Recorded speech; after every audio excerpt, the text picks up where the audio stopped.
Ay naku Marquis, ulit-ulit tayo ha? Ano Marquis? Linggo-linggo na lang ba? Nasa barangay tayo dahil sa mga utang mo? Nakakapagod ka! Lahat na lang binabayaran ko pero hindi naman utang ko, utang mo. Hindi ka na natuto, no? Lahat na lang, pati yung mga painom-inom mo dyan sa mga palibre-libre mo dyan sa mga tropa mo. Akala mo ka mayaman? Paulit-ulit tayo ah. Libre ka na libre, pati mga tropa mo, sinasama mo. Kung makapangutang ka, akala mo ikaw nagbabayad? Eh ako naman na nagbabayad ng lahat, di ba? Tapos ano, yung mga utang mo sa mga lending mo? Ako rin na nagbabayad, libo-libo na yung interes. Mayaman ka ba? Hindi naman tayo mayaman eh. Halos lahat na lang ng kinikita ko, sa'yo na lang napupunta, pambayad utang pa. Lagi pa tayong nasa barangay, kilalang kilala na nga ako sa barangay eh. Sawang-sawa na ata sa mukha natin, hindi ka na nahiya. Ano ba? Ingi-ingi mo sigaw ka ng sigaw. Di naman ako bingi. Kanina ka pa dyan maingay eh. Wow! Eh ano gusto mo gawin ko? Suyuin pa kita? Ang lalaki ng utang mo. Matutuwa ako sa tingin mo pag ganon. Anong gusto sabihin sa'yo? Marquis, sinusuyo kita, yung utang mo bayaran na natin. Eh loko-loko ka pala eh. Hindi ka nag-iisip. Hindi ka na natuto ah. Paulit-ulit tayo dito Marquis. Utang mo, puro utang mo na lang. Hindi ka napapagod. Ako pagod na akong bayaran yung utang mo. Mag-isip ka nga. Kung ayaw mo akong umutang, edi bigyan mo ako ng pera. Bibigyan mo ako ng pera, 200 lang. Ano ako, bata? Saan makakarating yung 200 na binibigay mo sa akin? Wow! 200 lang!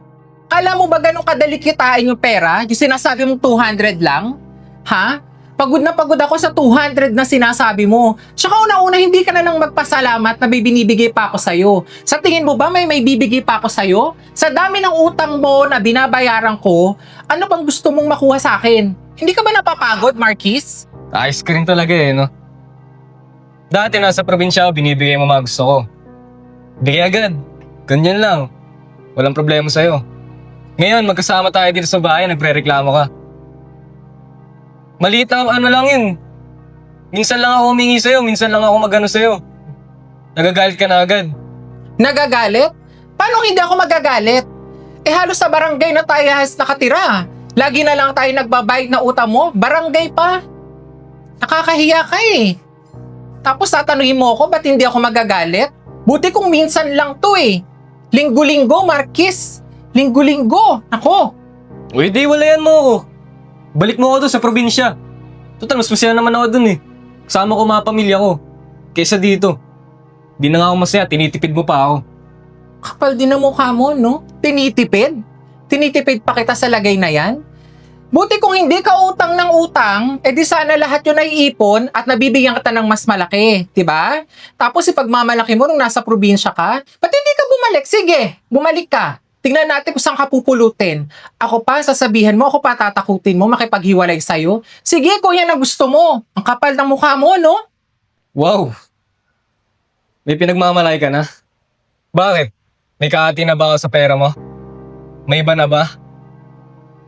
Kaya pala, tipid na tipid ka sa akin eh. May kahati na pala ako eh. Ah, ganon. Sa akin mo ngayon isisisi yung katangahan mo? Yung mga pinaggagawa mo?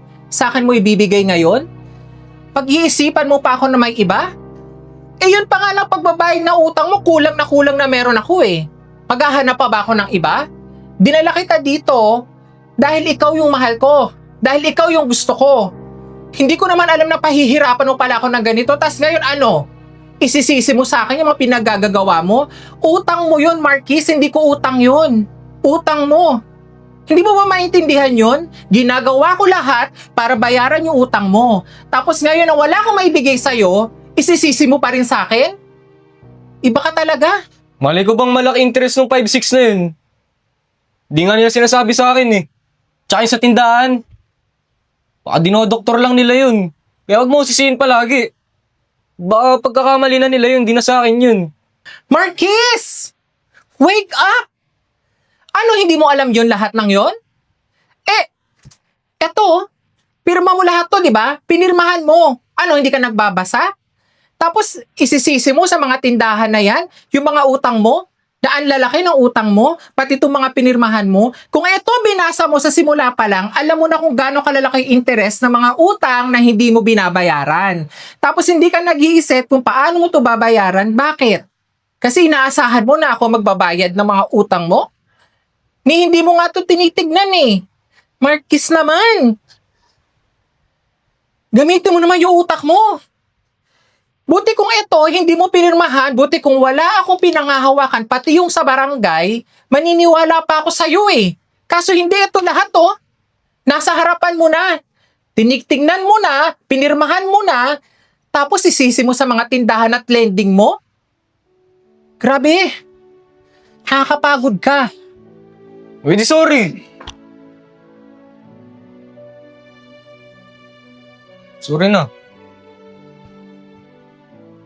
Ikaw ba nagagalit sa akin? Mahal mo pa ba ako? Oo, Marquis. Mahal kita eh. Mahal na mahal kita. Pero ngayon, hindi ko na alam.